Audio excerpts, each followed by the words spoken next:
የ2026 የፊፋ የዓለም ዋንጫ ኳስ ትራያውንዳ የተለያዩ የስፖርት ሱቆችን ኳስ ያገኙታል ማለት ነው። ገምቱ እስኪ የትኛው ዋጋ ስንት እንደሆነ ይኸውላችሁ ከስሩ ተጽፏል ዋጋው። ይሄኛው የሚሸጠው የዓለም ዋንጫ ዝግጁ ናችሁ?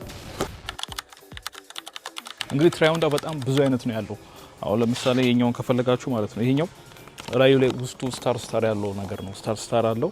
ይሄ በጣም ለመጫወትም የሚሆን ነው። የዚህኛው ዋጋ ስንት መሰላችሁ? ገምቱ እስኪ የትኛው ዋጋ ስንት እንደሆነ ይኸውላችሁ ከስሩ ተጽፏል ዋጋው። ይሄኛው የሚሸጠው $170 ነው የሚሸጠው። ይሄኛው አይስቴ ስታር ካለበት ለመጫወት ይሆናል ማለት ነው። ለመጫወት ስላችሁ ውጪ ሜዳ ወጣችሁ ብትጫወቱበት ያጫውታችኋል። ይሄ የሚሸጠው $170 ነው ይሄኛው ማለት ነው። እቺኛዋ ደግሞ ሌላ አይነት እንትን ነች፣ አነስ ያለ ኳሊቲ ያለው ነው። ይሄኛውን ከፈለጋችሁ የሚሸጠው ስንት ነው? ይሄኛው ሳይዝ 5 ነው $45 ነው የሚሸጠው ይሄኛው ማለት ነው። ትራያውንዳ ኳስ የዓለም ዋንጫ ኳስ ይኸውላችሁ ትራያውንዳ ታያችኋላ። ትራያውንዳ ይላል። አንደኛው ትራያውንዳ ሳምፕል ይኸውና እንግዲህ እስኪ ጀግል አድርገን ሞክረዋ።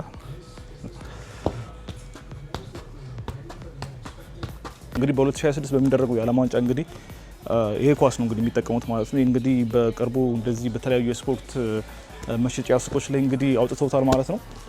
ትራያውንዳ እንግዲህ በአሜሪካ በሜክሲኮ እና በካናዳ ለሚደረገው የዓለም ዋንጫ የተመረጠችው ኳስ ነች ማለት ነው። እንደምታዩት እዚች ጋር ትራያውንዳ የሚለውን አያችሁት? ትራያውንዳ ይላል። ስለዛ ፊፋ ያዘጋጃት ኳስ እንግዲህ በቅርቡ ወጣለች ማለት ነው። እንግዲህ በተለያዩ ሱቆች ያገኙታል።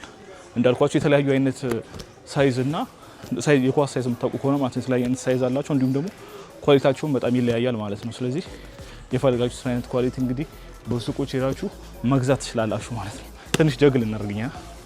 እንዲሁም ሌላ ማግኝተናል። የኛው ደግሞ ሌላኛው ኳሊቲ ሲሆን የኛው ደግሞ የሚሸጠው $32 ነው። የኛውን ከፈለጋችሁ ማለት ነው።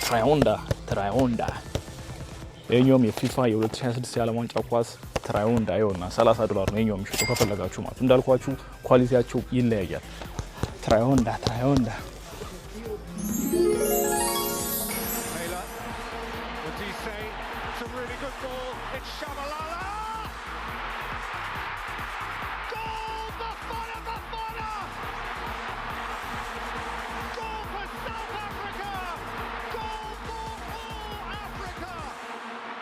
እንግዲህ በተለያዩ ሱቆች እንግዲህ ኳስ በተለያዩ የስፖርት ሱቆች ኳስ ያገኙታል ማለት ነው። በፈለጉት ሳይዝ እንዲሁም ደግሞ በፈለጉት የኳሊቲ አይነት ማለት ነው።